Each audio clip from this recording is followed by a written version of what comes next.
à 4 millions d'euros. Le contrat va porter sur un montant de 85 millions d'euros et va être exécuté dans 36 mois pour permettre à l'entreprise matière de commencer son travail pour ces contrats. Une avance de démarrage est prévue. Elle tourne autour de 17 millions de dollars. Et c'est donc cela. Voilà, on a déjà les premières retombées. L'AFD, vous venez de les suivre en direct. Et puis on suivra également l'autre contrat qui sera signé en présence de 2 chefs d'État. Ce sera à l'hôtel Pullman en marge de ces forums économiques entre les entrepreneurs français et ceux congolais. Mais on rappelle qu'au niveau de l'INRB, il y a là deux contrats qui seront signés également. Les professeurs Mouyembe Tamfoum est là et toutes les équipes sont prêtes et attendent que le passage du président Emmanuel Macron pour cette brève cérémonie. Alors ici, on a vu tout à l'heure dans le couloir que les équipes sont déjà en alerte parce que le chrono y tourne. Hein. Les 2 chefs d'État ne vont pas manquer, d'ici quelques 10 minutes en tout cas, ils ne vont pas manquer de sortir de cette salle pour se présenter ici à la conférence des presse conjointes qui vont animer, et tout cela est à suivre en direct, en intégralité, en exclusivité sur la RTNC. Suivre en direct, en exclusivité sur la RTNC ici au Palais de la Nation. Il en sera de même à l'hôtel Pullman avec notre estimé confrère Robert Ndaye et toute l'équipe de la RTNC qui sont déjà là, et également à l'INRB avec notre estimé consoeur Françoise Bouela, avec toute l'équipe technique qui est déjà déployée. Grand rendez-vous de Macron à Kinshasa, couvert par la radio-télévision nationale congolaise. C'est aussi pour nous de manifester, de mettre en application ce nouveau concept, le nouveau concept du nouveau narratif, et rendre compte à la population de tout ce qui se passe. La RDC et la France partagent en commun l'usage de la langue française. Très chers téléspectateurs, nous sommes dans le cadre de la francophonie. Mais il est vraiment inconcevable, monsieur le président français, c'est vraiment inconcevable de voir une grande organisation comme la francophonie être dirigée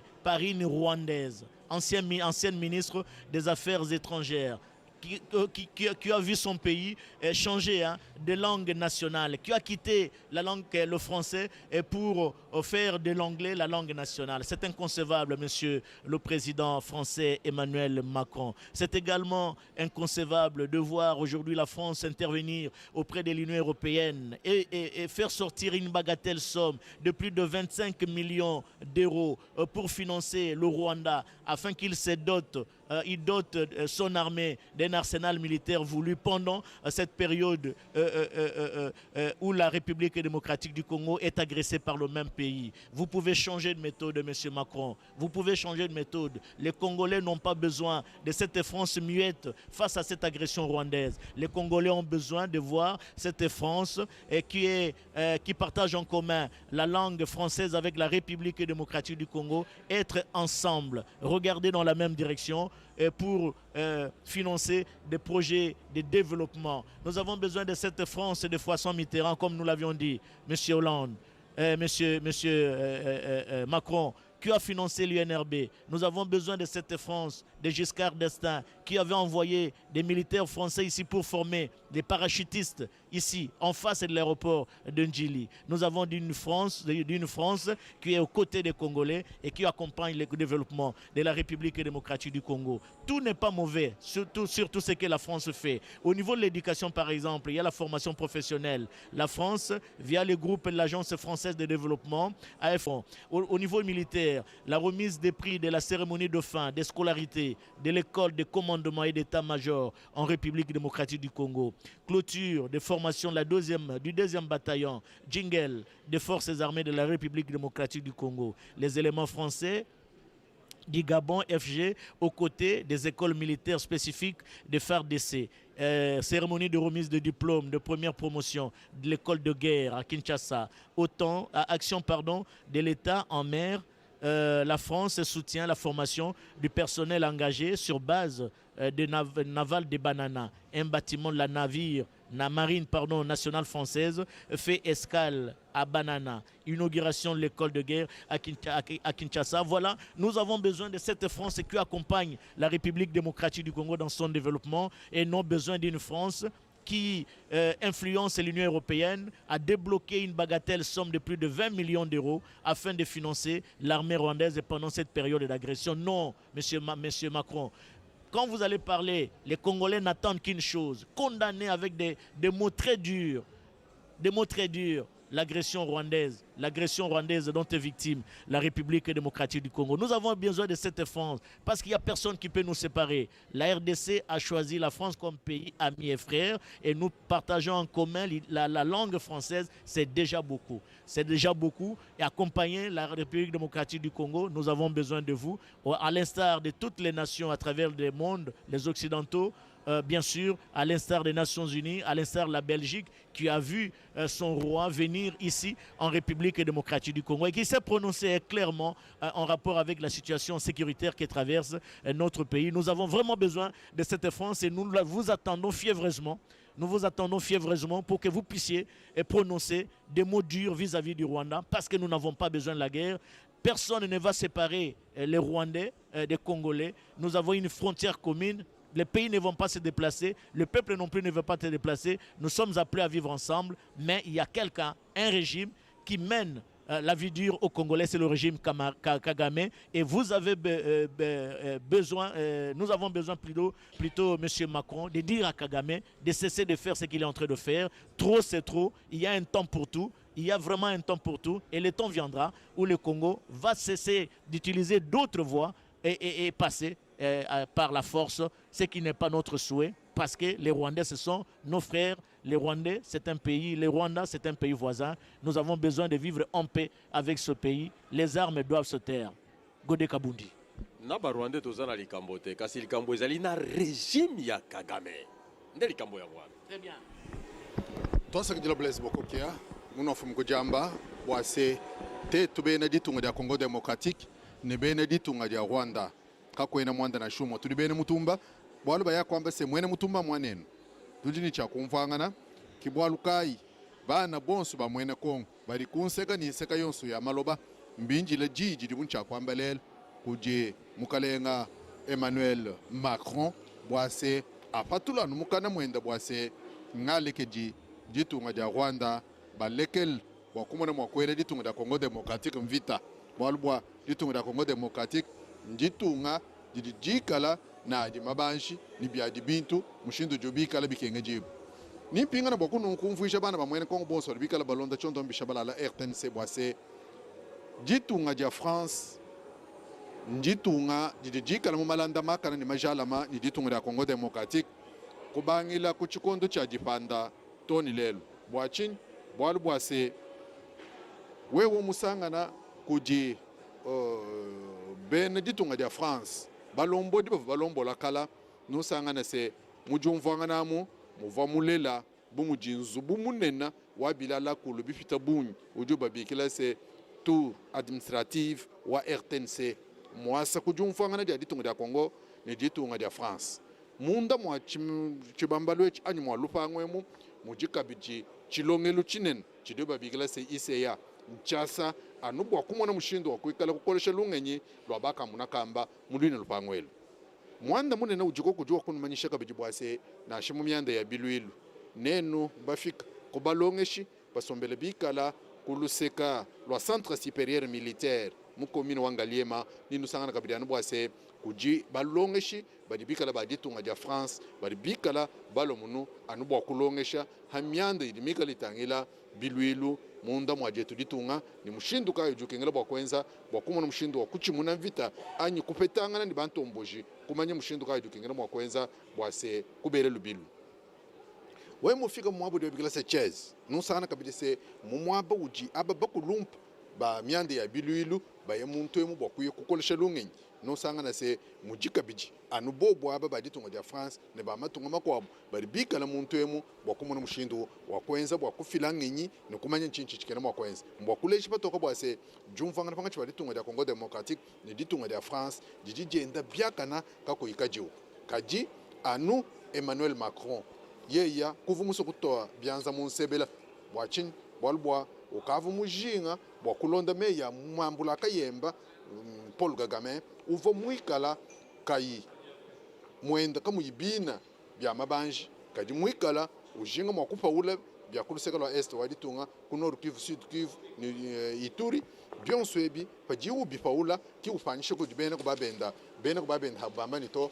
na nkoto to la kamukana apa bya munu mushindu watetu karutu bisumba na nkutu muto ampande kadi muikala muiva mangala kayemba bilikengere bya kana bwase bana bamwene kon bons baribikala bata fantem bari bajinga bwase akula ajadi kapatoka bwase toale ke ditunga ya Congo Democratique bana ba mumu benda bajilekelela kuluseka lwa est mabanji atujinawo amuna makwenza malama kwabo mu mutanche muno diba muna banuleja kavulambiri wa bukalenga bwa ditunga Jean-Michel Sama Lukonde bobu baribika la mu mwaba wa Mayuki wa 24 Novembre mbwa kumuna mushindu wa kwenza bwase niba muna makuto bya alhamikanda numba muna ni kudi Christophe Lutundula wa chibambalu cha chala byenyi wa ditunga ya Congo Democratique Moindo Nzangi wa mianda ya Balonyi Batulasa Twakulu ni bajiko mkalenka banda ujumika lutana mianda ya Défense byonso ebi mbokujadi kapatoka bwase ni batobya la famikanda mikandi dimucha kutobya la famikanda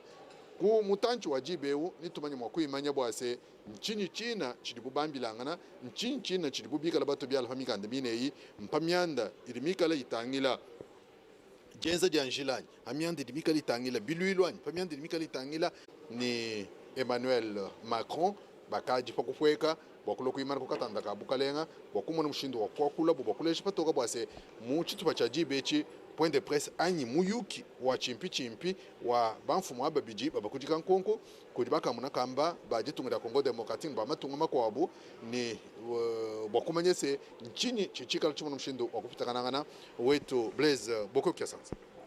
Merci beaucoup Godé Kabundi. Très chers téléspectateurs, les choses se précisent ici. Nous avions vu l'entrée dans cette salle du Premier ministre Jean-Michel Sama Lukonde et quelques membres du gouvernement. C'est pour dire que d'un moment à l'autre, ça sera la fin de ce tête-à-tête qui est allé au-delà d'une heure parce qu'il est 12 heures.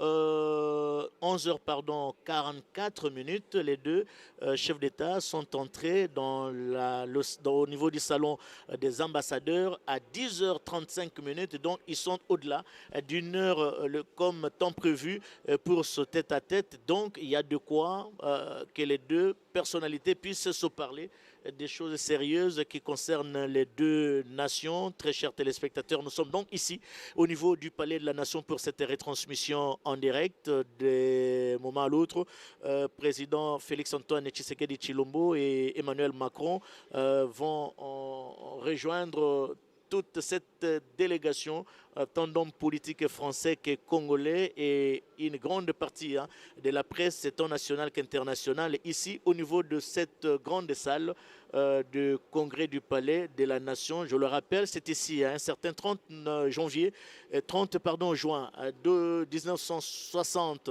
la RDC accéda à sa souveraineté nationale et internationale. À partir de cette salle, le roi Baudouin Ier avait fait le déplacement de Kinshasa pour cette importante cérémonie qui est restée dans la mémoire des uns et des autres. Emmanuel Macron est à la tête d'un pays et qui a une superficie de plus de...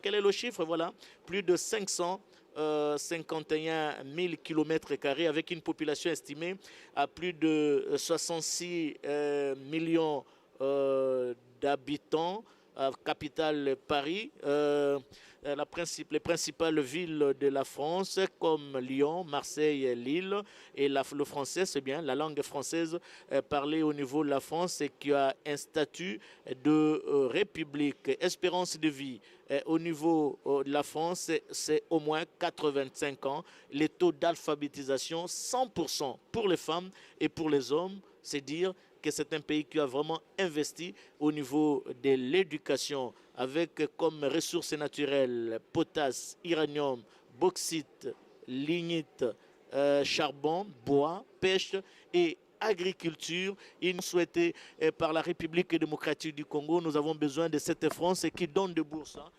aux Congolais pour aller étudier en France dans les différents secteurs de la vie nationale. Personnellement, j'en suis bénéficiaire. J'étais bénéficiaire d'une bourse du gouvernement français. Je suis allé en France pour un stage sur la conception et la présentation du journal télévisé. Voilà, Monsieur Macron, nous avons vraiment besoin de cette France qui donne de bourses aux médecins congolais, qui donne de bourses aux agriculteurs congolais, qui donne de bourses aux juristes congolais, qui donne de bourses aux scientifiques congolais pour aller apprendre et apporter une plus-value dans leurs connaissances. Ce n'est pas une France qui soutient le Rwanda, qui finance le Rwanda, qui agresse la République démocratique du Congo. Non.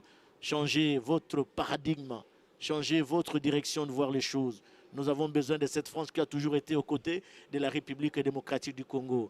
Depuis 1844-48, oui. Depuis 1848, même avant que la RDC ne devienne un pays indépendant. Nous avons besoin de cette France. Nous avons vraiment besoin de cette France, M. Macron. J'espère qu'aujourd'hui, tous les Congolais, toutes les 26 provinces du nord au sud, de l'est à l'ouest, va vous suivre, ces Congolais, cette population congolaise, va vous suivre attentivement. Et j'espère que vous aurez l'occasion de vous prononcer clairement sur l'agression dont est victime la République démocratique du Congo. Nous disions que les choses se précisent d'un moment à l'autre. Les deux chefs d'État vont nous rejoindre dans cette grande salle, dans cet hémicycle du palais et de la nation où 2 litrins sont dressés. Si J.R. Diakadi peut revenir sur cette image, 2 litrins sont dressés avant, l'un pour le président congolais, l'autre pour le président français. Et derrière ces litrins, vous allez voir qu'il y a 2 drapeaux derrière chaque litrin. Du côté congolais, c'est le drapeau de la République démocratique du Congo avec les drapeaux de l'Union africaine. Et du côté français, c'est le drapeau de la France avec le drapeau de l'Union européenne. C'est à partir d'ici que les 2 chefs d'État vont descendre pour rejoindre cette grande salle. Et vous le remarquez, ces cavaliers sont là depuis l'arrivée des 2 chefs d'État. Ils sont là postés, c'est le rôle qu'ils jouent au niveau de la garde républicaine. Ils vont descendre par là et nous rejoindre ici. Et nous serons très attentifs à suivre surtout le message du président Macron. Le message du président Tshisekedi a toujours été le même, il n'a jamais changé. Il appelle le chat par son nom ou le chien par son nom. Il ne passe pas sur le dos de la cuillère pour parler du mal qu'apporte le Rwanda en République démocratique du Congo. Il ne passe pas sur le dos de la cuillère pour parler de Kagame, avec son régime qui mène la vie dure aux Congolais. Il y a combien de populations déplacées à l'est du pays qui vivent dans des conditions on ne peut plus difficiles et préoccupantes. Trop, c'est trop, monsieur le président Macron. J'espère qu'il sera aujourd'hui une opportunité pour vous de vous adresser directement à Paul Kagame, à son régime et à l'air valet du M23, de nous laisser libres. Nous avons besoin d'organiser les élections. Nous avons besoin d'organiser les élections. C'est prévu pour cette année, au mois de décembre. Et comment on peut aller aux élections pendant qu'il y a une partie du territoire qui est touchée par cette guerre d'agression dont nous sommes victimes? C'est injuste de la part surtout d'un grand pays et comme la France qui partage en commun l'usage de la langue française que la République démocratique du Congo jusqu'à Koussema. Cela fait un peu plus d'1 heure maintenant depuis que le président Félix-Antoine Tshisekedi Tshilombo et son homologue Emmanuel Macron se sont enfermés dans le salon des ambassadeurs pour leur entrevue en tête à tête. Et d'ici quelques instants, les 2 chefs d'État vont sortir de cette salle et se présenter ici dans la salle des congrès pour leur conférence de presse. Cela se précise parce que leurs collaborateurs respectifs ont déjà pris leur place ici. On a vu le Premier ministre Jean-Michel Sama Lukonde, le vice-premier ministre et ministre des Affaires étrangères, Christophe Lutundula Apala qui est ici, Patrick Mouyaya Katembwe, ministre de la Communication et Médias, a pris place, Nicolas Kazadi, ministre des Finances, on a vu le ministre de l'Enseignement supérieur, bref, on a vu également José Mpanda, le ministre de la Recherche scientifique, et le ministre de la Justice également, Rose Mutombo, a été aperçu dans cette salle. Donc voilà des officiels qui sont ici, sans compter les directeurs des cabinets adjoints, les conseillers spéciaux, les conseillers principaux, les conseillers spéciaux du président de la République, Félix-Antoine Tshisekedi Tshilombo. qui sont ici, qui vont assister à cette conférence de presse. La presse nationale est également ici, la cellule de communication a accrédité une quarantaine de journalistes, comme l'ont fait les Français également, pour respecter la parité, une quarantaine aussi. Et nous allons tous avoir les deux chefs d'État qui vont arriver ici. Ils vont prendre cet escalier, ces marches, sur cette image devant nous. Ils vont se présenter ici. Il y a plusieurs points d'attente. On l'a dit ici, en matière de sécurité, en matière de développement, en matière de la recherche, en matière des investissements. Bref, dans plusieurs domaines, on voudrait voir la coopération, la RDC bénéficier de ce partenariat, de ce nouveau partenariat privilégié entre la République démocratique du Congo et la France. Mais il y a aussi cette lutte contre le réchauffement climatique dont la RDC est une solution, on l'appelle pays solution. Et s'il est de plan dans ce sens-là, je crois que les deux chefs d'État ne manqueront pas de les évoquer ici. Alors tout se précise. C'est vrai que vous ne le voyez pas sur ces images, mais nous, à partir de cette salle, on le voit. Les deux chefs d'État s'apprêtent à sortir. Ils vont prendre le couloir et se présenter ici devant la salle du congrès du Palais de la Nation. C'est le lieu qui a été choisi pour cette conférence de presse. Les deux chefs d'État prendront la parole librement et puis ils seront questionnés par quelques journalistes français comme congolais sur des questions brûlantes d'actualité et d'autres qui attirent l'attention de la presse ici au Palais de la Nation. Alors nous rappelons dans le même temps les restes du programme du séjour du président français. Après l'étape du Palais de la Nation, le président Macron va se diriger à l'INRB où l'attend Dr Mouyembe et son équipe. Il y a également une brève cérémonie, mais très symbolique, et également la signature de deux importants accords. Après cette deuxième étape viendra la participation de deux chefs d'État au forum économique qui a lieu en ces moments à l'hôtel Pullman de Kinshasa. Dans la soirée, il y a également un programme très chargé pour le président français. Il est attendu à l'Institut français où il rencontrera des acteurs culturels, quelques artistes également. Il va s'offrir une balade dans Kinshasa, Kinshasa by night. Il veut voir à quoi ressemble Kinshasa la nuit avant de prendre son Airbus présidentiel pour Paris qu'il atteindra à partir de l'aéroport d'Orly. Voilà ce qu'on a comme programme pour l'instant. Nous sommes donc ici, les deux chefs d'État ont mis un peu plus d'une heure en tout cas, un peu plus d'une heure. Ils sont entrés à 10h35 et bientôt dans 5 minutes, il sera midi. Donc il y a presque une demi-heure déjà depuis qu'ils prolongent leur entrevue. C'est dire toute l'importance, eux qui n'ont besoin ni d'un assistant, encore moins d'un traducteur. Ils sont là tous les deux. Ils parlent franchement et sincèrement d'égal à égal entre deux chefs d'État et ils nous le diront ici devant la presse. Blaise Bokokia. Nous attendons, chers téléspectateurs, les déclarations du président français Emmanuel Macron et la déclaration également du président congolais Félix Antoine Tshisekedi Tshilombo qui doit être l'homme également le plus heureux, même si c'est dans des circonstances tout à fait particulières, dans un contexte particulier. Mais Félix Antoine Tshisekedi Tshilombo, depuis son accession à la magistrature suprême, il mène une diplomatie qui a convaincu tout le monde.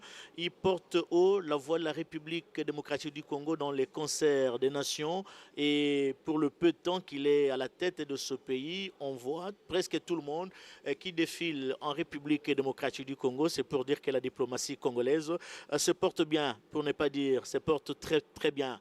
Très chers téléspectateurs, plus d'une heure depuis que les deux chefs d'État sont en tête à tête pendant qu'ils sont en tête-à-tête, il y a le ministre congolais Nicolas Kazadi qui a procédé à la signature de quelques accords avec l'Agence française de développement. Nous saurons dans les heures qui suivent les domaines concernés par cet accord. D'autres accords seront signés tout à l'heure à l'hôtel Pullman où il y a un forum économique qui se tient actuellement et le président congolais, son homologue français Emmanuel Macron vont s'y rendre pour assister justement à la clôture de ce forum. Notre temps fort, Giscard vous a rappelé, c'est bien l'étape de l'UNRB où se trouve présentement notre consoeur Françoise Bouela. Et là, le président français va visiter cet institut de recherche biomédicale créé depuis 1984,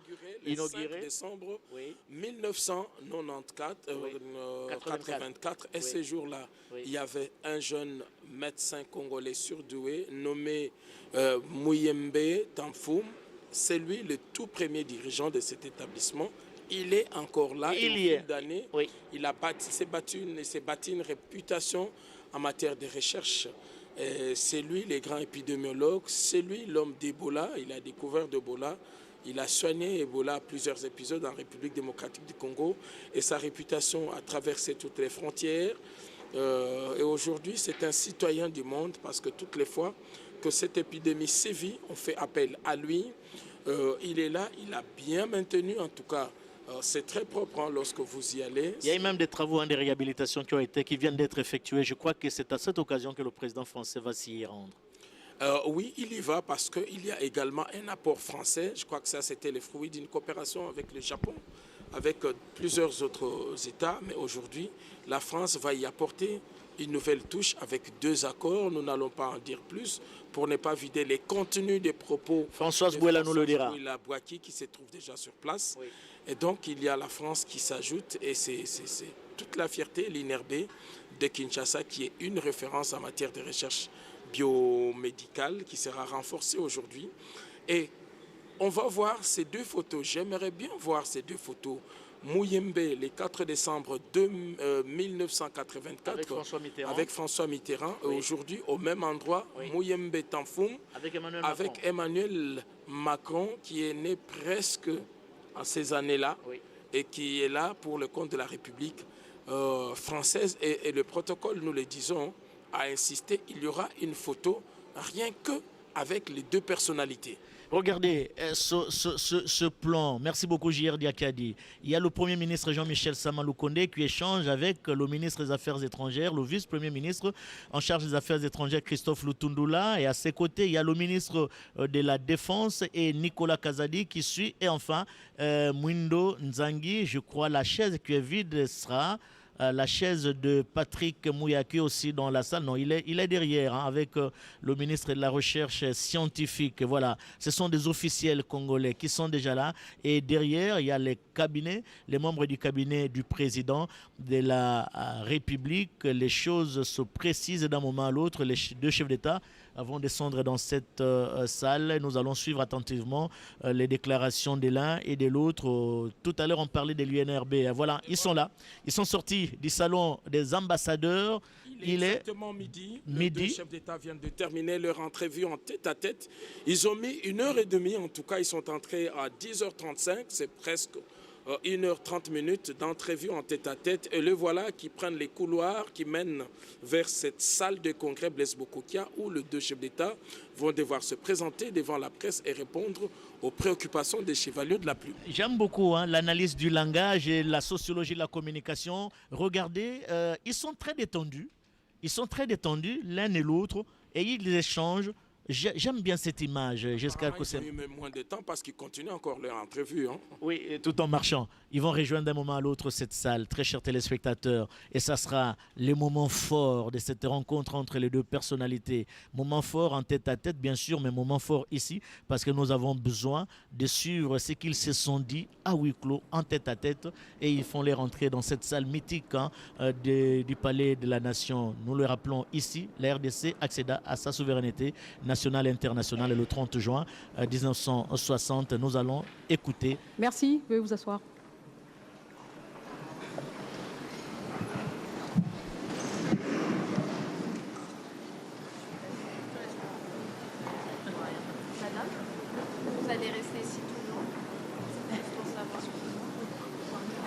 S'il vous plaît, s'il vous plaît.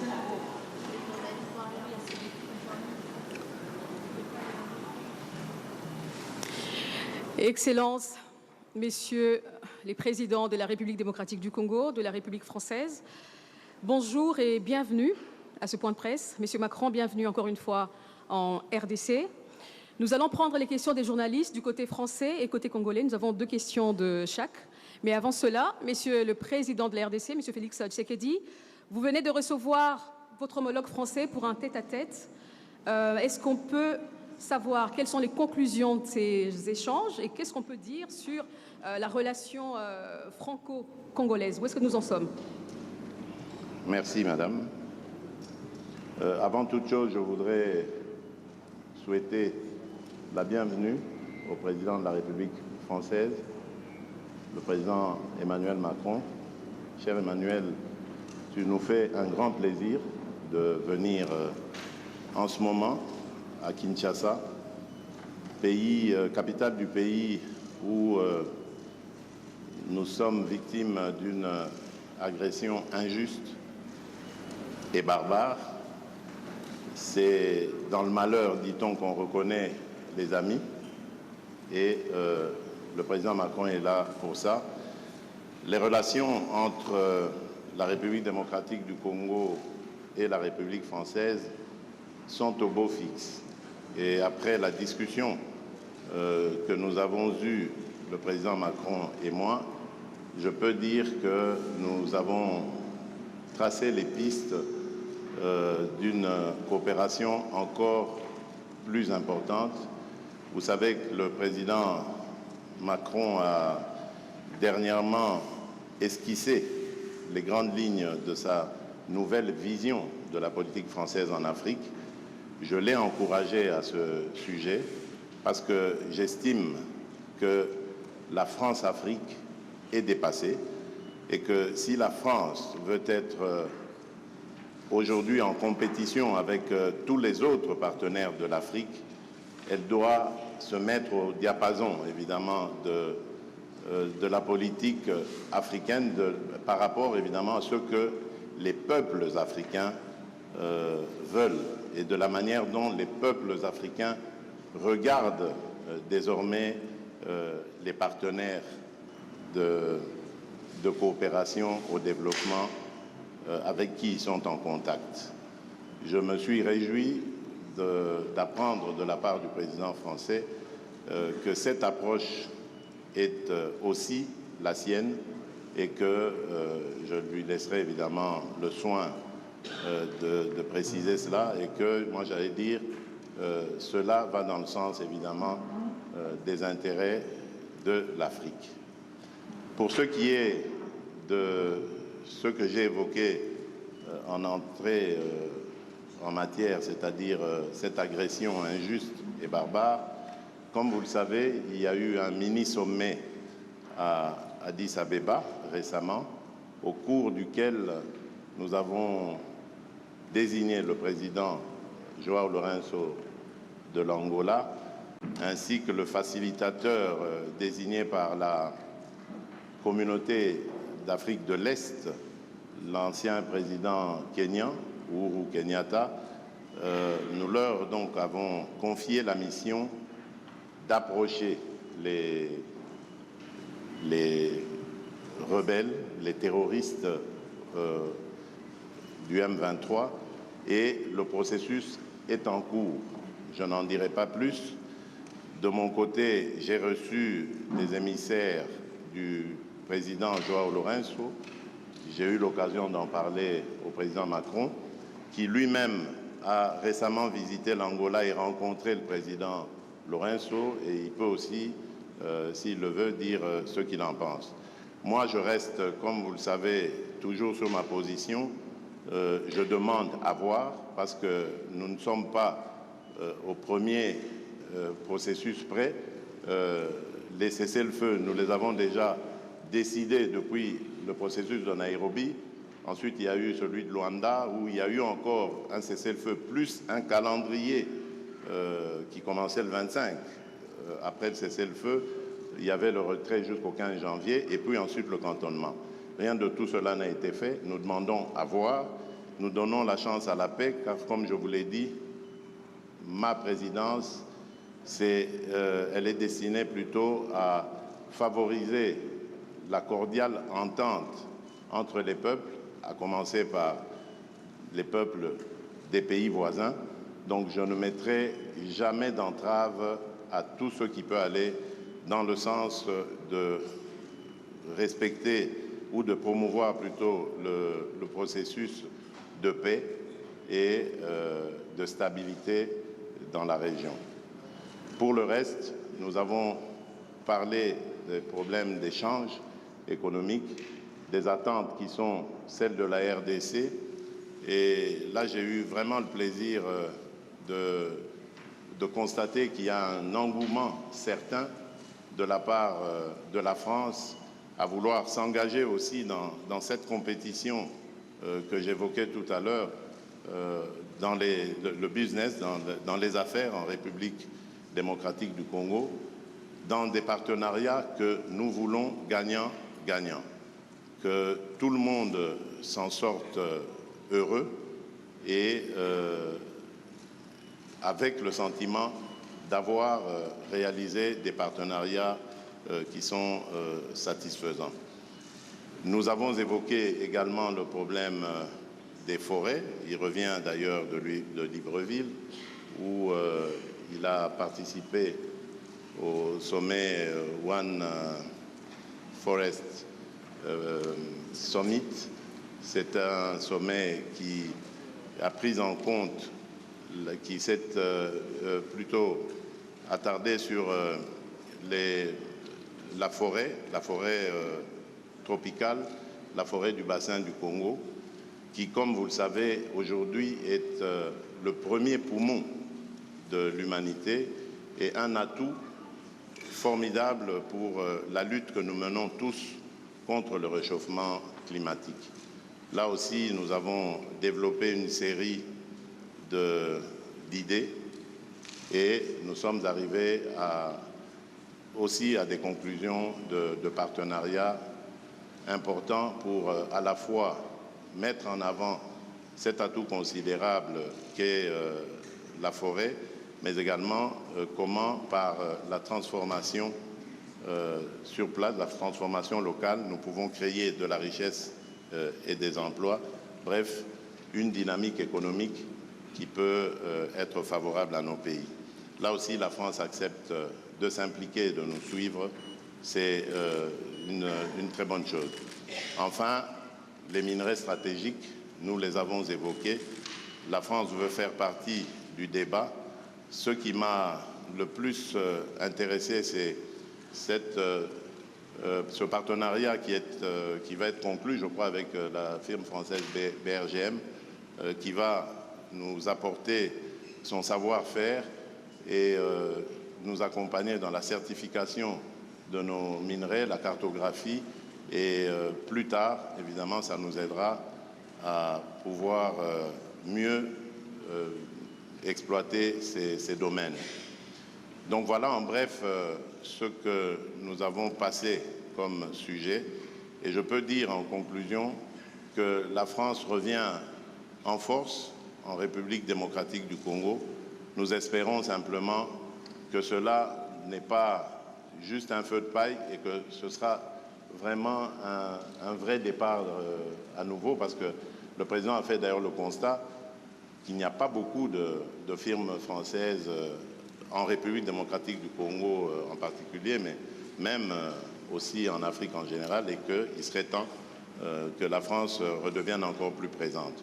Ce sera tant mieux pour nos relations, tant mieux pour les affaires, tant mieux pour l'emploi.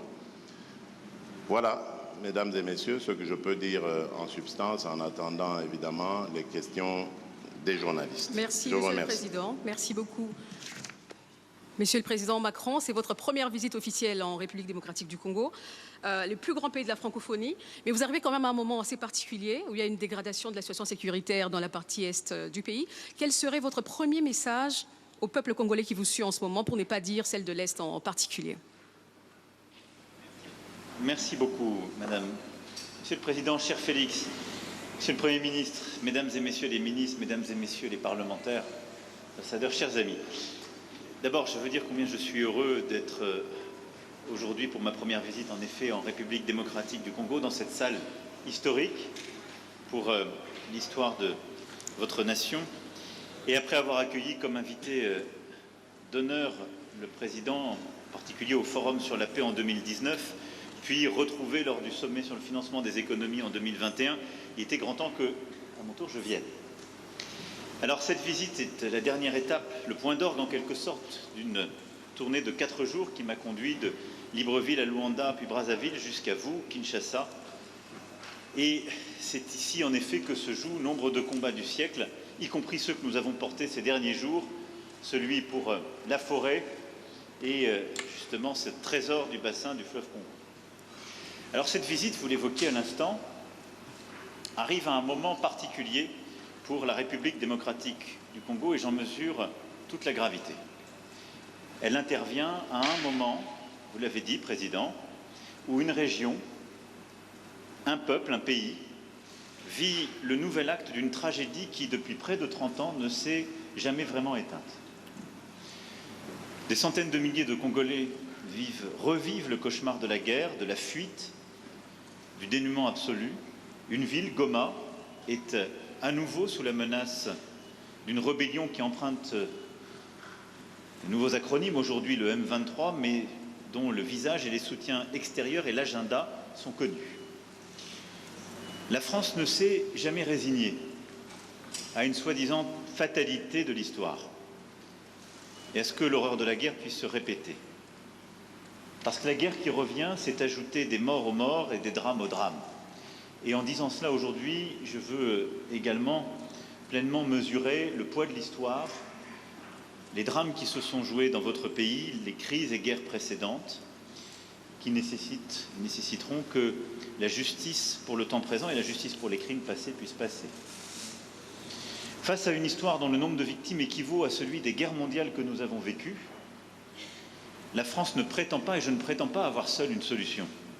La solution est dans un réveil collectif, dans la prise de conscience qui se joue ici, qui est l'affaire de tous et de toute la région. Et aux crimes et aux tragédies qui se déroulent sous nos yeux, nous ne devons pas ajouter l'oubli et l'abandon. Alors je souhaite aujourd'hui que la France reste fidèle à son rôle d'allié indéfectible de la RDC pour défendre son intégrité et sa souveraineté. La République démocratique du Congo ne doit pas être un butin de guerre. Le pillage à ciel ouvert de la République démocratique du Congo doit cesser. Ni pillage, ni balkanisation, ni guerre.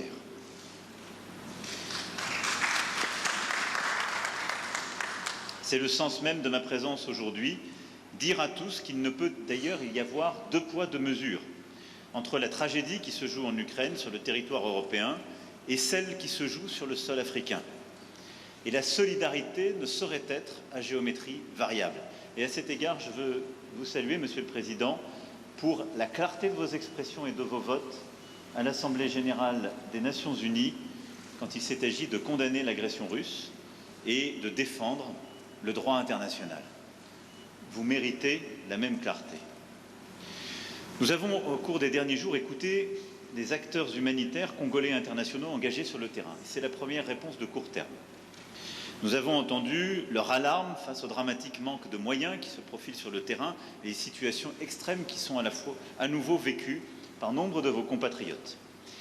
C'est pour cette raison que la France sera le premier État à répondre à l'initiative de l'Union européenne, annoncée ce matin même, de mettre en place un pont aérien humanitaire à destination de Goma. Nous allons débloquer une contribution immédiate de 34 millions d'euros d'aide humanitaire, laquelle s'ajoutera au montant de près de 50 millions annoncé par l'Union européenne. Nous nous tenons également à la disposition de l'Union européenne pour fournir des moyens de transport, civils ou militaires, et pour procéder à leur acheminement. Je veux ici remercier le commissaire européen Lenarčič d'avoir amorcé cette solidarité européenne qui se concrétisera dans les jours qui viennent par l'acheminement de plusieurs tonnes de matériel humanitaire au profit des populations déplacées dans la région de Goma et dans toutes les régions qui ont été affectées par ces mouvements rebelles et ces groupes terroristes. Le rôle de la France, c'est aussi de tout faire pour qu'il y ait un chemin vers la paix. Pour cela, chacun doit être à la hauteur de ses responsabilités. J'ai parlé il y a quelques instants au secrétaire général des Nations Unies, Antonio Guterres, qui est engagé pour faire jouer aux Nations Unies leur rôle indispensable, et je l'en remercie. Et donc ensemble, nous devons travailler, Union européenne, Union africaine, organisations sous-régionales, pays de la région et Nations Unies, à ce qu'on chacun donc apporte sa contribution pour enfin imposer la désescalade et la paix. À cet égard, je veux ici dire tout notre soutien au processus de Luanda et de Nairobi. Et suite à la dernière réunion qui s'est tenue en marge du sommet de l'Union africaine à Addis Abeba, notre soutien à la médiation que vous avez confiée. J'étais hier avec le président Lourenço, nous avons eu un très long échange sur le sujet et le plan qui est aujourd'hui sur la table, qui a été agréé par tous, qui est en train d'être mis en œuvre, j'en suis convaincu, est le bon, à condition évidemment qu'à chaque étape il soit respecté et que le chronogramme qui a été décidé à partir du 28 février soit dûment respecté. Cessez-le-feu sur le terrain, mécanisme de vérification sous supervision angolaise, cantonnement du M23 sur votre sol, processus de désengagement, désarmement et réinsertion, déploiement de forces régionales. Et je veux ici remercier les Kenyans, j'espère que les autres rejoindront, et je veux ici dire que nous serons évidemment mobilisés pour aider au financement et désescalade dans un premier temps, retour à une paix durable ensuite. Tout ça est ce qui nous a longtemps manqué, mais tout ça dépend évidemment des pressions politiques, diplomatiques, économiques, pour que cela soit respecté. À cet égard, la discussion que j'ai eue avec le président, la discussion que nous avons eue avec le président Lourenço, la discussion que j'ai eue ce matin avec le président, cher Félix, et l'échange que j'ai pu avoir avec le président Kagame m'a démontré une chose: tous m'ont apporté un soutien clair au cessez-le-feu pour mardi prochain, qui est prévu dans le chronogramme, sur lequel se sont engagés aussi les représentants du M23 qui sont allés voir le président Lourenço. Nous verrons maintenant si chacun respecte la parole donnée. Mais si je dois retenir un seul motif d'optimisme, c'est que tous mes interlocuteurs adhèrent à ce plan porté par l'Angola, le Kenya, le Burundi, et je salue, cher Félix, le courage qui est le vôtre de donner une chance à ce plan et à la paix, avec une exigence légitime, c'est que tous ceux qui s'y engagent respectent la parole donnée, les rendez-vous, les dates et l'effectivité des choix pris, des promesses tenues. Il nous revient d'être collectivement à vos côtés pour faire la démonstration que ce choix est le bon. Ceux qui s'en éloigneront auront une responsabilité écrasante et s'exposeront à la sanction de l'histoire. Et dans une région où la France a su regarder en face son propre passé, nous savons combien ce poids de la sanction de l'histoire peut être accablant. Je le disais en ouverture de mon propos, cette visite en un moment de gravité est aussi une visite d'amitié, d'espoir, et le président l'a évoqué à l'instant. Et c'est un espoir légitime parce que vous êtes un grand pays et nos deux pays ont en quelque sorte en commun aussi de voir grand. Et pour transposer un mot célèbre du général de Gaulle, le Congo ne peut être le Congo sans la grandeur. Et donc, aucun pays d'Afrique n'est plus doté que le vôtre de richesses de toutes sortes et une capacité à saisir un destin d'exception. C'est pourquoi nous souhaitons bâtir un partenariat nouveau sur plusieurs axes. D'abord, vous aider à la pleine souveraineté sur le plan sécuritaire et militaire. Nous sommes déjà les premiers partenaires en termes de formation militaire de la RDC. Nous souhaitons faire davantage parce que la condition pour qu'il y ait dans la durée la fin des pillages, la fin du risque de balkanisation que j'évoquais, c'est qu'il y ait le retour de l'État régalien et des conditions de cet État régalien partout sur le territoire. Nous souhaitons être des partenaires dans la durée de ce travail.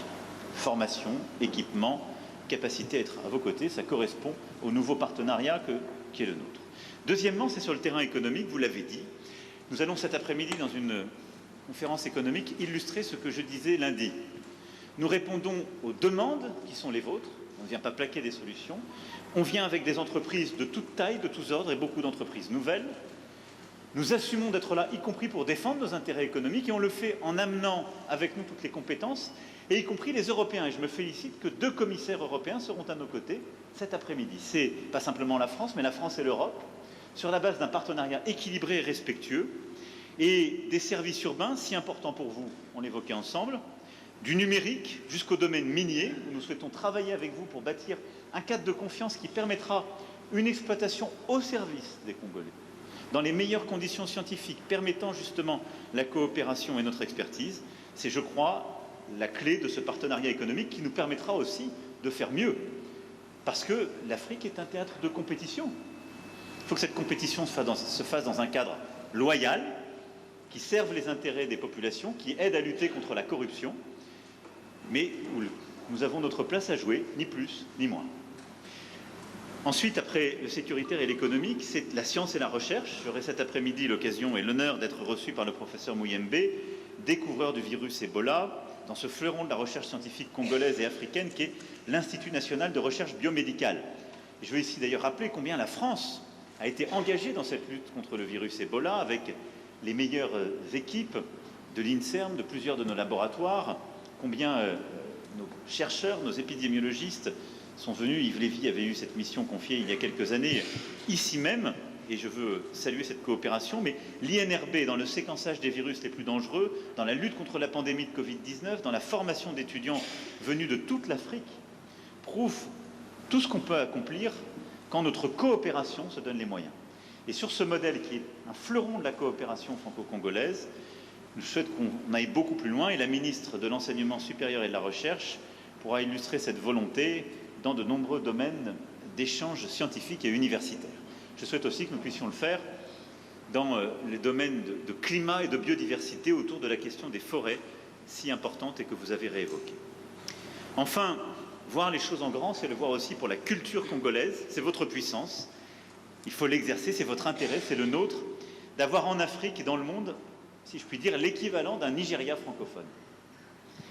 Les créateurs et entrepreneurs qui nous accompagnent avec la ministre amènent avec eux, outre un immense intérêt pour leurs homologues congolais, tous les outils et les réseaux pour l'aider à se développer dans nombre de domaines nouveaux.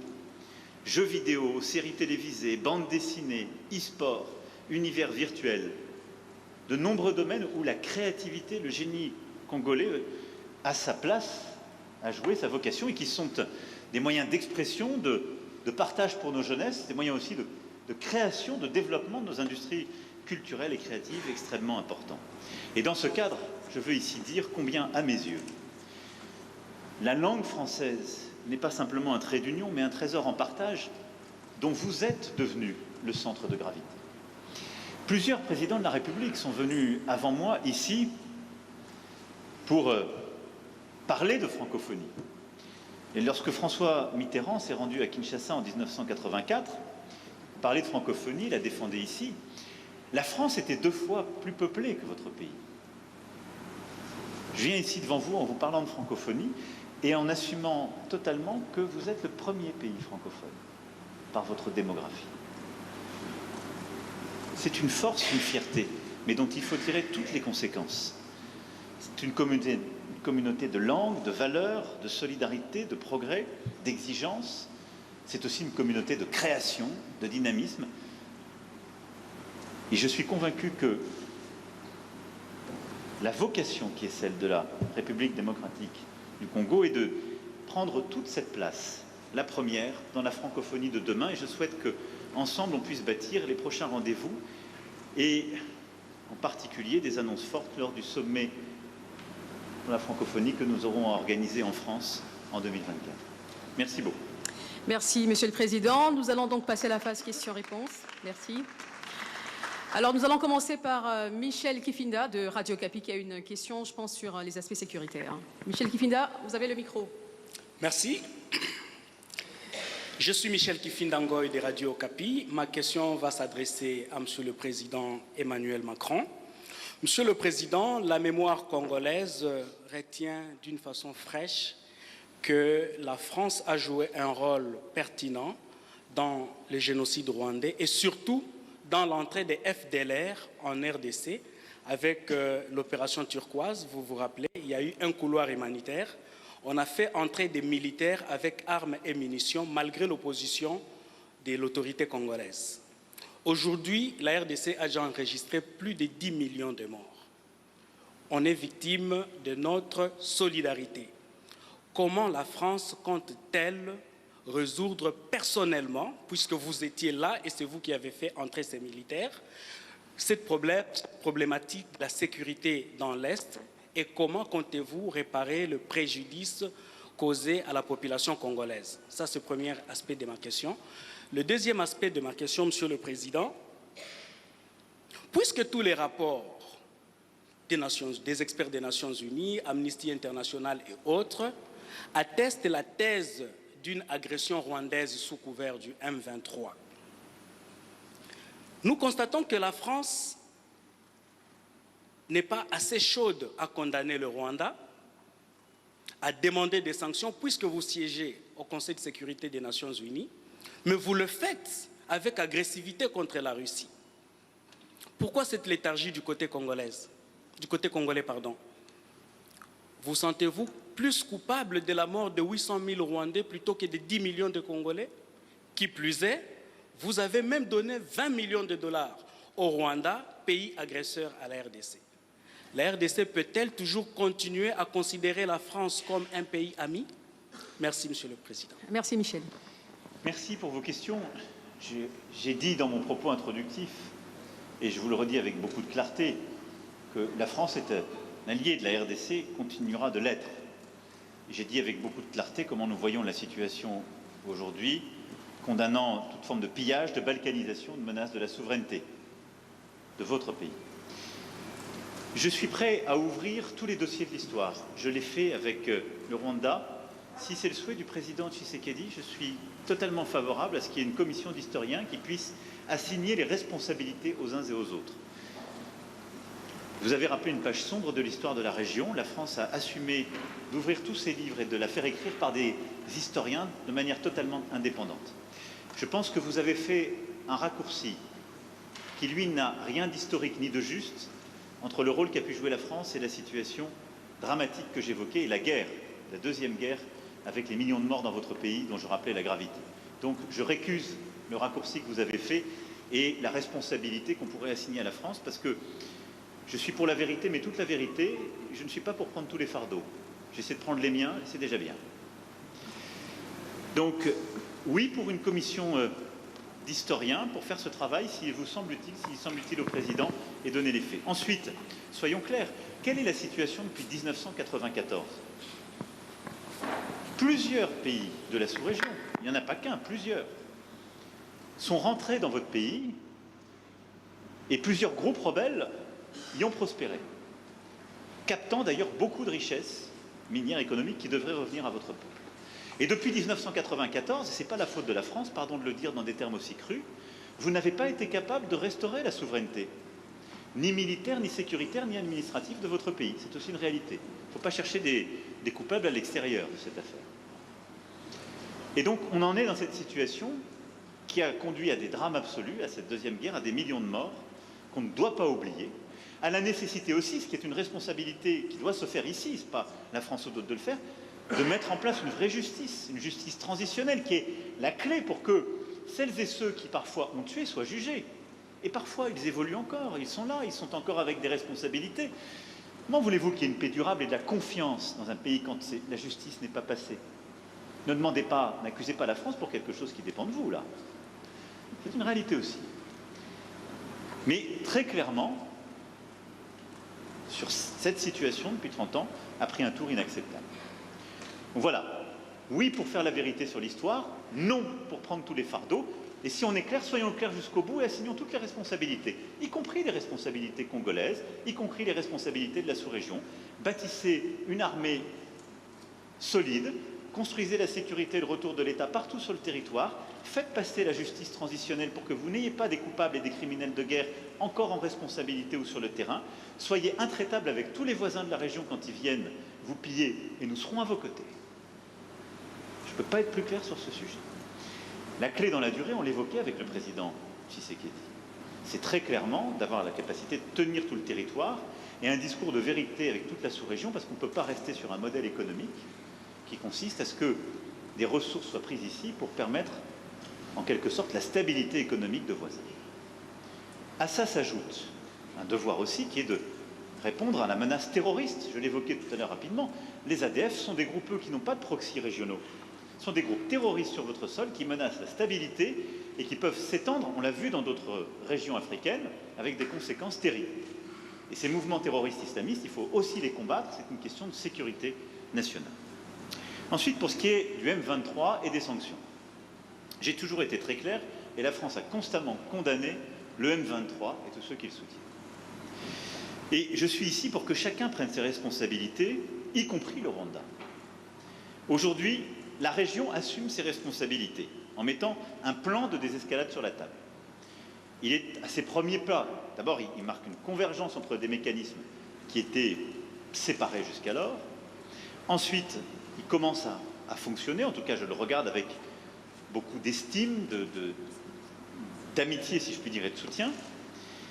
Et nous sommes d'accord, y compris avec le président Tshisekedi, pour appliquer ce plan et donner une chance à la paix. Donc nous avons une opportunité de résoudre, je l'espère, la question du M23. Nous avons aussi l'opportunité de traiter, ce faisant, si ce plan avec son chronogramme sont appliqués, enfin la question des FDLR. Donc je vais être très clair, ce n'est pas aujourd'hui qu'on doit tout bousculer. Aujourd'hui, il faut donner une chance à ce plan, à la médiation angolaise, à l'engagement des uns et des autres résultats. Mais je serai tout aussi clair. Ceux qui feront obstacle à ce plan, et on le verra sur le terrain, puisque dans le cadre de la médiation, il y a un mécanisme de vérification sous pilotage angolais, qui pourra dire qui respecte, qui ne le respecte pas, avec des observateurs indépendants. Ceux qui feront obstacle à ce plan savent à quoi ils s'exposent, y compris à des sanctions. Merci. Alors, nous avons Madame Leroux, Valérie, de l'agence France Presse, AFP. Oui, la première question s'adresse à Monsieur le Président Tshisekedi. Êtes-vous satisfait des annonces qui ont été formulées par votre homologue français et considérez-vous que la France a clarifié sa position sur la situation dans l'Est du pays comme les Congolais le réclamaient? La deuxième question est pour Monsieur le Président Macron.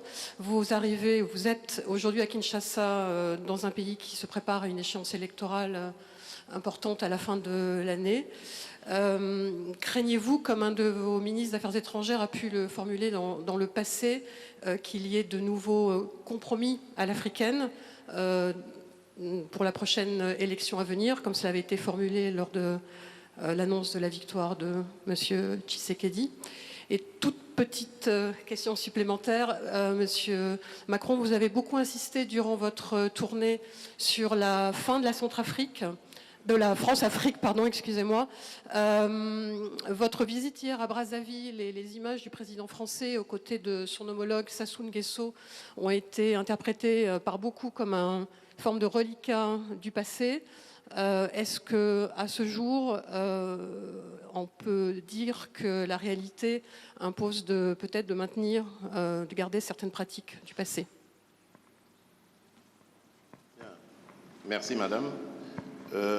Les annonces du président français, bien évidemment, sont satisfaisantes, mais c'est encore sur le plan théorique. Il faut attendre de voir la pratique. Nous remercions la France et l'Europe pour ce soutien combien important à apporter aux déplacés de guerre, à nos compatriotes déplacés de guerre. Mais là, je dois préciser que j'avais fait une proposition pour accompagner cette aide à ces déplacés. J'ai faite tout à l'heure au président Macron. C'est celle d'apporter plutôt une aide au retour et non pas une aide à demeurer dans les conditions infrahumaines que ces déplacés de guerre vivent en ce moment. L'aide au retour aura l'avantage à la fois de ramener évidemment ces déplacés dans leur lieu de résidence habituel, mais aussi de mettre la pression sur le processus de paix, l'exécution du processus de paix, c'est-à-dire cessez-le-feu et retrait, parce qu'au moment où les populations feront mouvement vers leur localité d'origine, les terroristes du M23 devront quitter ces lieux. Et enfin, chose importante, ça donnera la possibilité, cette fois-ci, à la Commission électorale nationale indépendante de déployer ces machines et d'ouvrir ces bureaux pour enregistrer les électeurs. Parce qu'en ce moment, je vous le rappelle, nous sommes déjà en phase du processus électoral. Les électeurs sont en train d'être enrôlés. C'est déjà fait dans la partie ouest du pays. Actuellement, nous sommes dans la partie centre et la partie est. Le seul problème reste au niveau des zones de troubles où nous avons besoin que l'ordre revienne ainsi que la stabilité afin de pouvoir continuer avec le processus électoral. Sinon, nous risquons d'avoir un retard considérable qui impactera sur la date prévue par le calendrier. Pour le reste, c'est comme je l'ai dit, je demande à voir, surtout au niveau des sanctions, parce que je reste dubitatif quant à la bonne foi de ceux qui nous ont agressés. Il n'y avait aucune raison, je le rappelle, qui justifiait cette agression, si ce n'est que des raisons économiques, mais propres au Rwanda, instigateur de cette agression. Maintenant, la question est de savoir est-ce que le Rwanda peut se passer de ce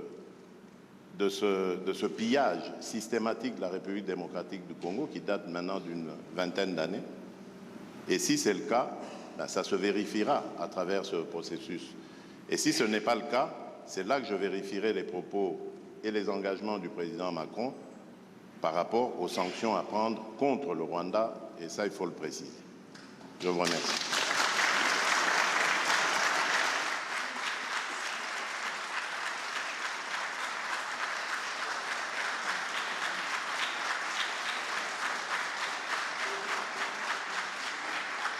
Alors, il y avait une partie de la question qui était adressée au président Macron.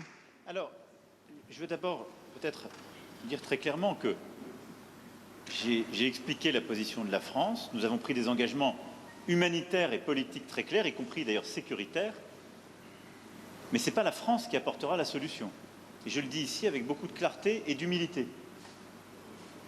Et je pense que c'est à la fois l'honnêteté et c'est la condition pour pouvoir être heureux. Parce que si on attend trop de quelqu'un ou si on arrive là dans le sentiment qu'on pourrait résoudre tous les problèmes, on finit tous malheureux. C'est pas vrai. Bon, ensuite, je l'ai dit au président, moi je soutiens le processus. Je fais confiance aussi à l'engagement du président Lourenço. Et j'espère en quelque sorte ne pas avoir à aller jusqu'aux sanctions, parce que ça voudra dire que le chemin aura été respecté. Et je pense que tous ici dans cette salle, c'est ce que vous préférez. Parce que c'est ça qui permet d'éviter la guerre et de recouvrer une situation de stabilité. Enfin, sur les questions humanitaires, je voudrais distinguer deux choses. Il y a le pont humanitaire qu'on a décidé qu'on va financer de court terme, et il faut le faire parce que c'est livrer du matériel médical, de quoi se nourrir dans des situations d'urgence. Et ensuite, il y a la question de réfugiés et de déplacés, et je souscris à ce qui a été dit par le président, et nous accompagnerons ce mouvement sur à la fois le retour de ces populations vers des lieux qui auront été libérés par les M23. Puis le président m'a aussi parlé d'autres camps de réfugiés, cette fois-ci côté Rwandais. Sur ce qui est des élections à venir, il y a un calendrier, il y a un engagement. La France a toujours été très claire, c'est-à-dire là aussi. Je pense que si on veut que les choses marchent, il faut partir avec de la confiance et se donner les moyens de la confiance. Et donc qu'il y ait un processus loyal, qu'il y ait une commission nationale indépendantes qui suivent le processus, avec des personnalités incontestables d'un point de vue politique et neutre, et qu'il y ait des systèmes d'enregistrement et d'organisation du vote qui soient aux meilleurs standards, et qu'il y ait des observateurs régionaux, internationaux, déployés partout, avec peut-être d'ailleurs une association des communautés religieuses pour que de manière très locale, il puisse y avoir des observations dans chaque bureau de vote, et qu'il y ait un processus de confiance qui soit mis en place. Donc moi, j'ai confiance en cela. Je sais combien le président Tshisekedi, qui est le fruit d'une alternance politique, est attaché à la clarté démocratique. Il n'y a aucune raison pour que les choses ne se passent pas dans les meilleures conditions. Et le rôle de la communauté internationale, c'est d'y aider en fournissant les moyens, la bonne organisation et le reste. Pour ce qui est de la France-Afrique, dont vous avez parlé, et de la fin de la France-Afrique et du fait qu'il n'y ait plus de France-Afrique, je ne suis pas sûr qu'on soit dans le meilleur pays pour en parler. Pas une façon de me défausser. Absolument. Mais c'est une réalité, là aussi. Mais qu'est-ce que ça veut dire? Ça veut dire qu'on assume tout et qu'on part d'un nouveau pas. Le président Sassou Nguesso est président depuis longtemps dans son pays. Bon, c'est pas le choix de la France. Ça fait 14 ans qu'il n'y avait pas eu un président français qui était là-bas. Et c'est normal que ce ne soit pas le choix de la France, parce qu'il se trouve qu'il n'est pas président français. Donc, quand on va au Congo-Brazzaville, parce qu'il faut humilier personne quand on fait une tournée régionale, ça ne me choque pas particulièrement que le président français rencontre le président du Congo. Voilà. Alors après, la question, c'est qu'est-ce qu'on lui dit? C'est pas pour lui servir la soupe. Et donc, j'ai tenu un discours cohérent avec ce que je vous disais lundi, qui est celui de bâtir des nouveaux partenariats. Une politique pour le climat et la forêt qui correspond à nos ambitions et l'application de ce qu'on a lancé à Libreville. Une politique culturelle nouvelle en défendant justement les artistes, y compris les plus insolents et les plus innovants. De nouveaux partenariats en matière économique pour les petites et moyennes entreprises, pour faire davantage là-bas et améliorer le cadre d'affaires, ce que je lui ai demandé parce qu'il n'est pas bon aujourd'hui. Donc c'est une politique exigeante, sincère, d'avenir. Voilà. Mais si on se met en quelque sorte dans une situation qui consiste à dire partout où il y a des dirigeants qui ne sont pas élus aux meilleurs standards démocratiques ou ceux qui nous plaisent, ou qui sont là depuis trop longtemps, il n'y a plus de déploiement de la France ou de partenariat, bah vous serez les premiers à m'expliquer le lendemain qu'il n'y a plus de politique de la France du tout et qu'il n'y a plus de présence de la France. Donc, on fait avec les dirigeants qui sont là, avec respect. Donc, il y a du respect, on en doit à la fois au président Sassou Nguesso et à son peuple. On le fait en constatant nos accords et nos désaccords et en essayant de bâtir une politique d'avenir et en disant ce qui ne va pas quand ça ne va pas, ce que j'ai fait hier. Donc je pense que c'est cohérent. Mais c'est exigeant. C'est le fruit de... C'est le propre exactement de ce que nous sommes en train de faire avec le continent africain. Je pense qu'il le mérite parce que c'est un immense continent d'avenir avec lequel on a une histoire plurielle, si je puis utiliser ce terme, multiple, mais qui est un continent que j'aime. Merci beaucoup. Monsieur le Président, vous avez une réaction par rapport à la question qui a été posée? Oui, je voulais réagir par rapport à cette question sur le compromis à l'africaine, enfin ce petit commentaire, pour dire que, voyez-vous, madame, c'est justement ça qui doit changer dans nos rapports avec la France en particulier, mais l'Europe en général, l'Occident. Votre façon de voir les choses lorsqu'elles se passent en Afrique. Quand il y a des irrégularités aux élections américaines, on ne parle pas de compromis à l'américaine. Lorsqu'en France, il y a plusieurs années maintenant, lors des années Chirac, il y a eu un scandale sur des électeurs décédés qu'on a fait voter, on ne parlait pas de compromis à la française. Je crois qu'il doit y avoir du respect dans la considération que nous avons les uns envers les autres. Nous n'avons aucunement l'intention de galvauder l'opinion de nos électeurs. Le processus électoral est entamé. Nous avons tiré suffisamment la sonnette d'alarme pour dire que s'il y a risque de dérapage, ce n'est pas à cause des autorités du pays ni des responsables de la CENI. C'est simplement dû au fait que nous sommes un pays agressé par le Rwanda, l'agression à laquelle d'ailleurs a fait suite un déplacement massif de population, d'électeurs, qui pouvaient être en ce moment en train d'être enrôlés, mais qui malheureusement ne peuvent pas à cause du fait qu'ils sont loin de leur base. Et à cause de cela, nous risquons de prendre du retard dans l'enrôlement. Et s'il y a retard dans l'enrôlement, il y aura retard dans le vote de la loi sur la répartition des sièges, parce que c'est très important, c'est en juin qu'elle doit intervenir, pour que nous puissions ensuite aller sur un processus électoral crédible. Sans cela, jusqu'à ce stade, je ne sais pas comment nous allons nous y prendre. Est-ce qu'il faut stopper le processus d'enrôlement des électeurs en attendant que la paix revienne, avec le risque que cela impacte sur le respect du calendrier, ou faut-il continuer le processus en ne prenant pas en compte les populations nombreuses de déplacés de guerre? C'est ça qui peut poser problème. Et si demain, nous allons aux élections dans des conditions difficiles, vous parlerez de compromis à l'africaine, alors qu'aujourd'hui, ces mêmes Africains sont en train d'attirer votre attention sur cette ignoble et injuste agression due au fait du Rwanda, et demandons même des sanctions. Personne n'en parle. Voilà ce que je voulais apporter comme précision pour dire, ça aussi, ça doit changer dans la manière de coopérer avec la France et l'Europe. Regardez-nous autrement, en nous respectant, en nous considérant comme de vrais partenaires, et non pas toujours avec un regard paternaliste, avec l'idée de toujours savoir ce qu'il faut pour nous et non pas pour...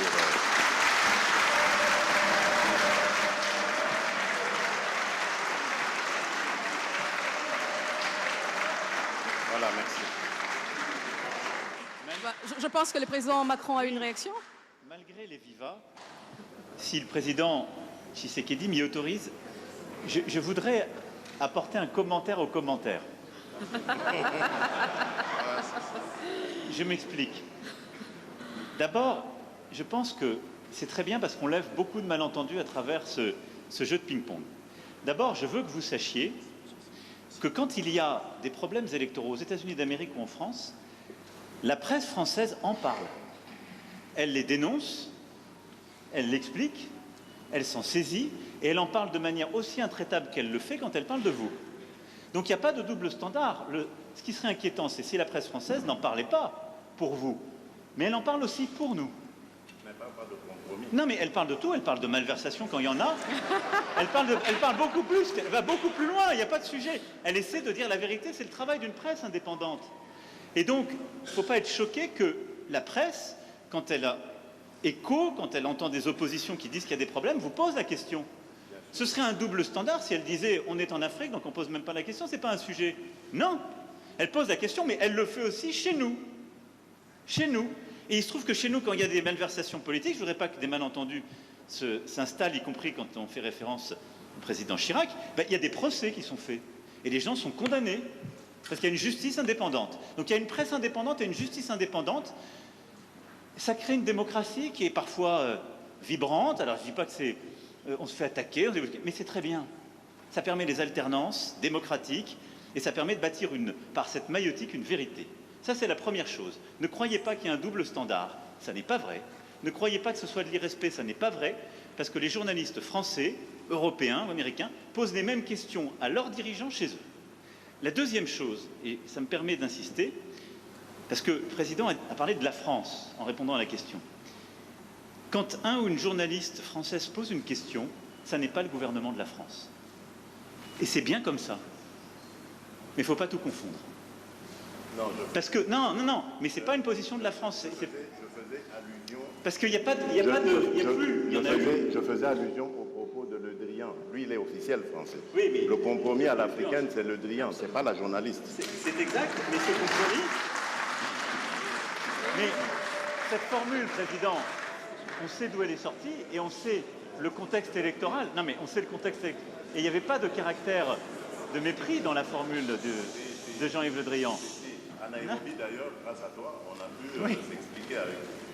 Et la France a beaucoup œuvré, vous le savez ô combien, pour qu'il y ait alors une alternance, qui n'aurait pas été à ce moment-là un mécanisme spontané. Je ferme cette parenthèse, mais je voulais faire cette précision. Pardon.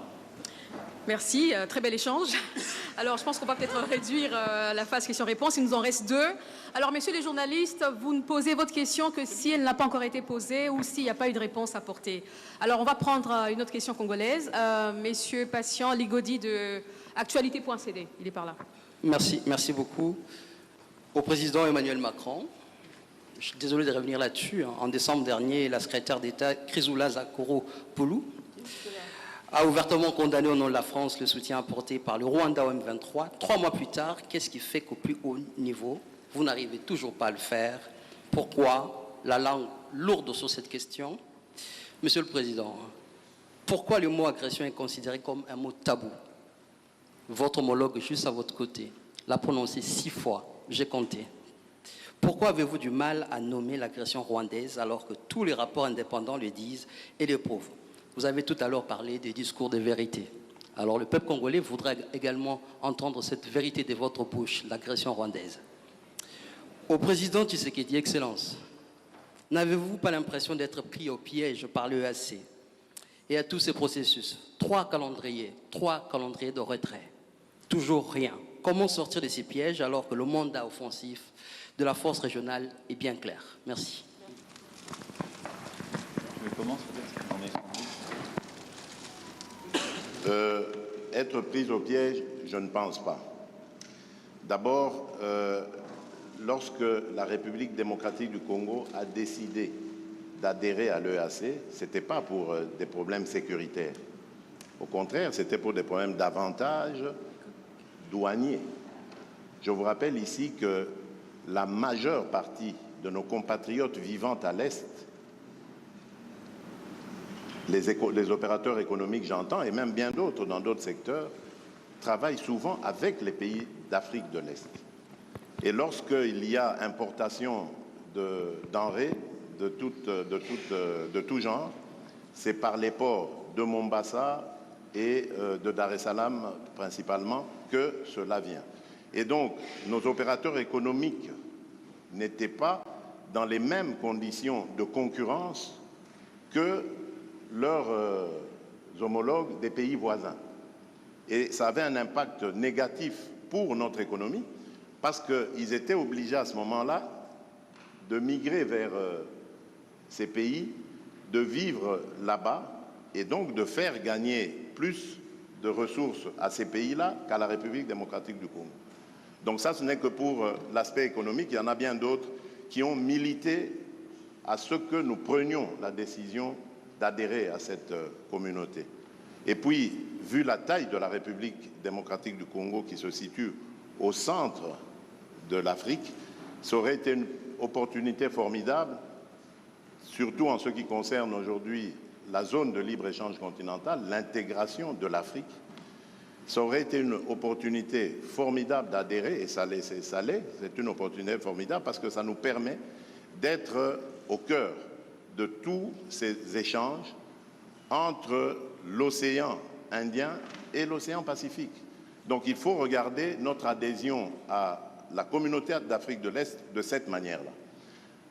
Malheureusement, entre-temps, par accident ou par velléité hégémoniste ou de pillage de nos ressources, le Rwanda nous fait la guerre, mais cela ne doit pas remettre en cause toute la raison d'être de notre adhésion dans cette communauté.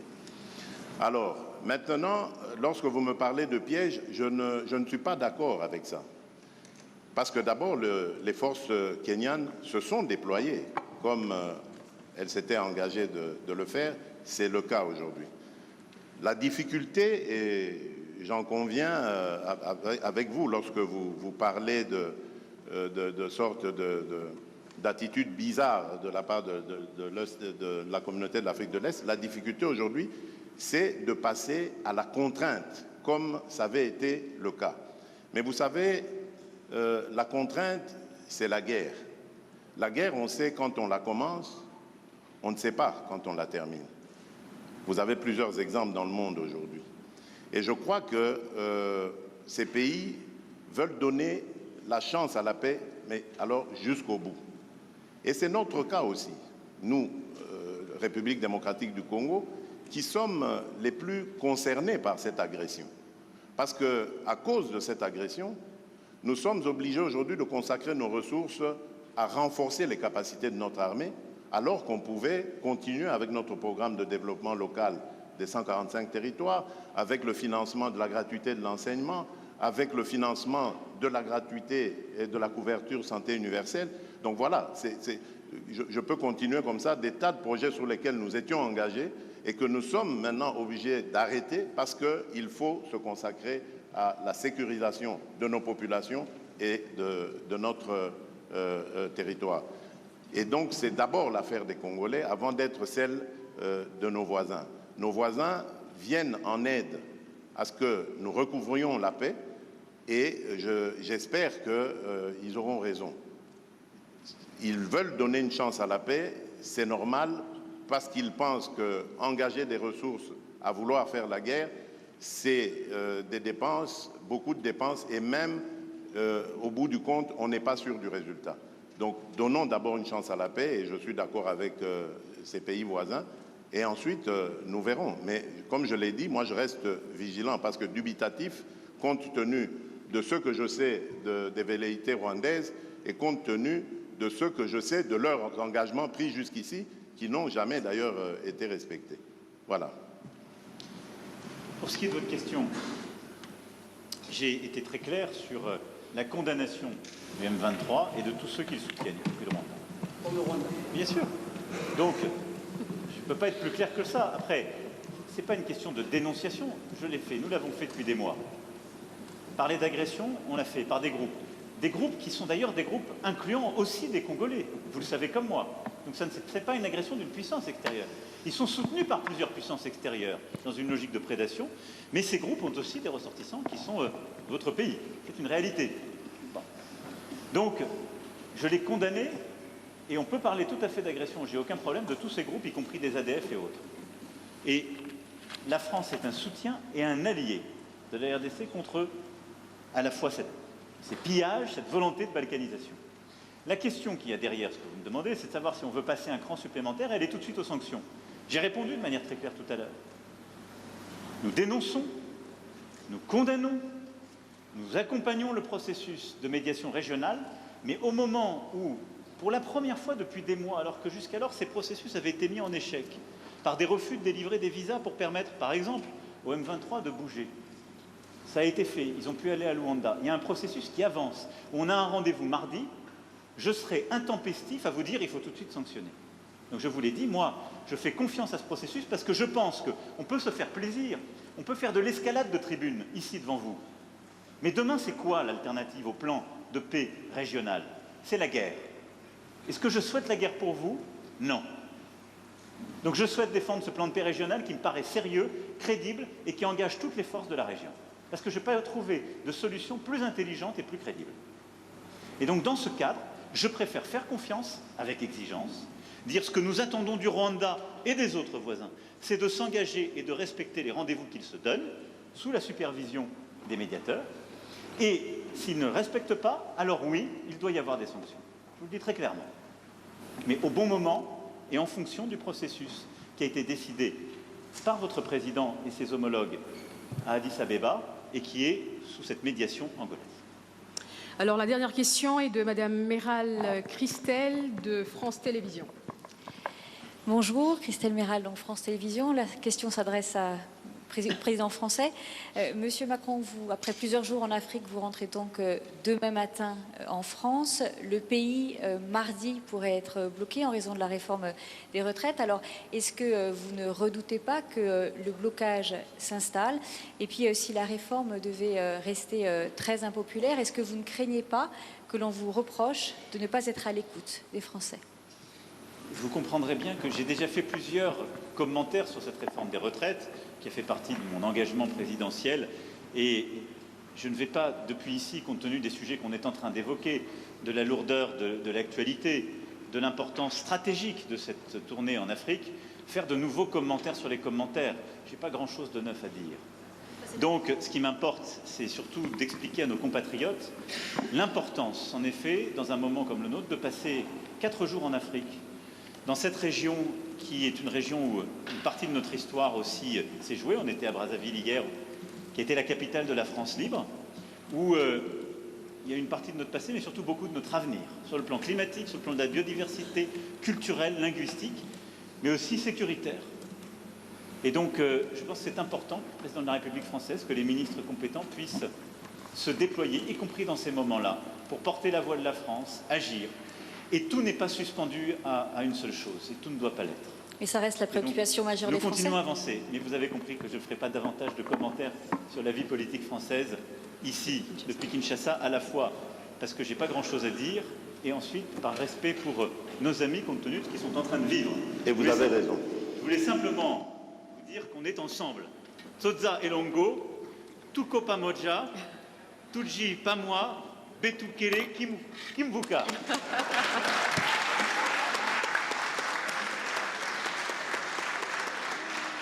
Merci beaucoup, Vos Excellences, Monsieur le Président de la RDC de la France, de vous être prêtés à ce jeu de questions-réponses. Merci à tous. Restez assis, s'il vous plaît.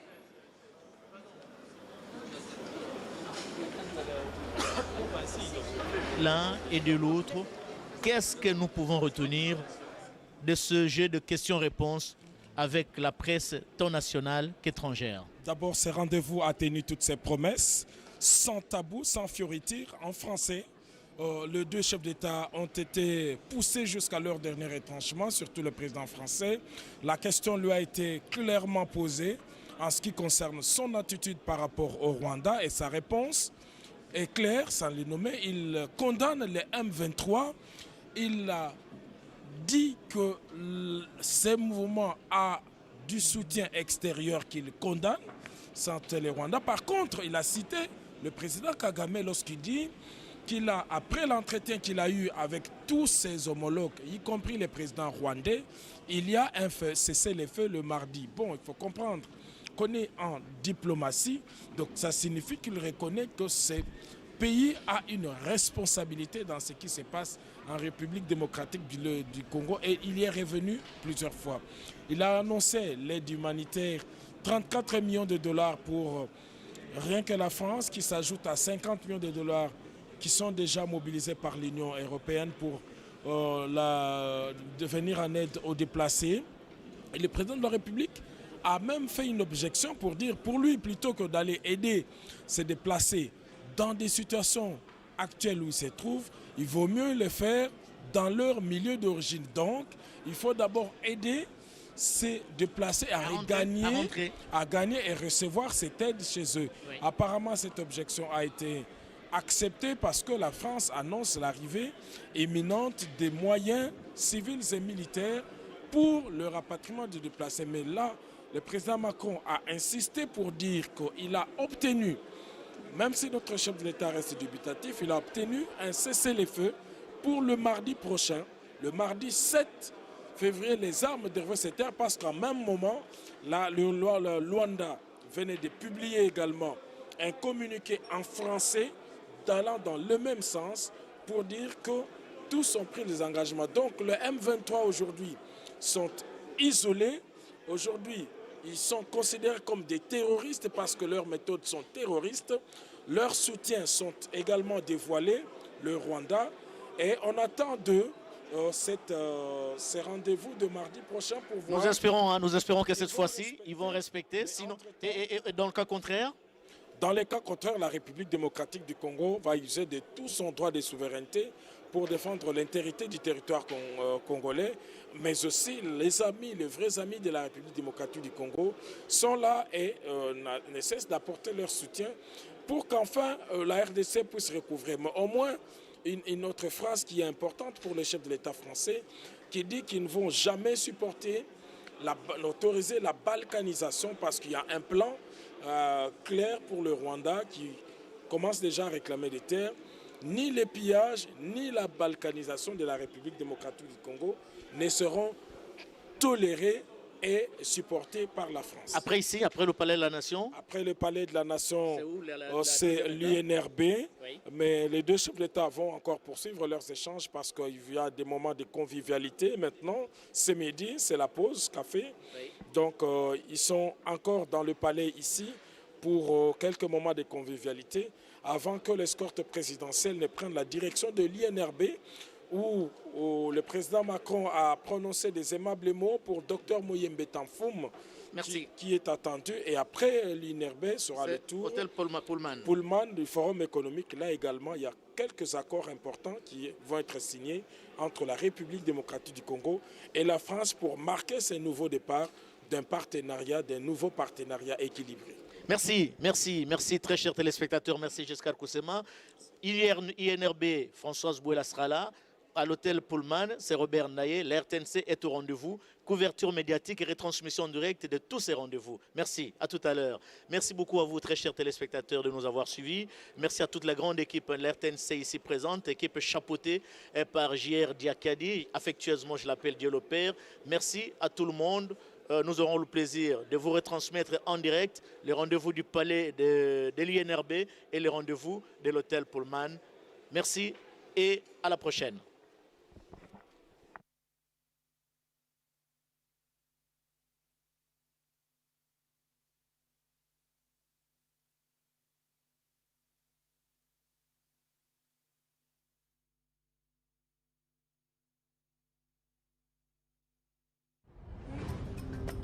Alto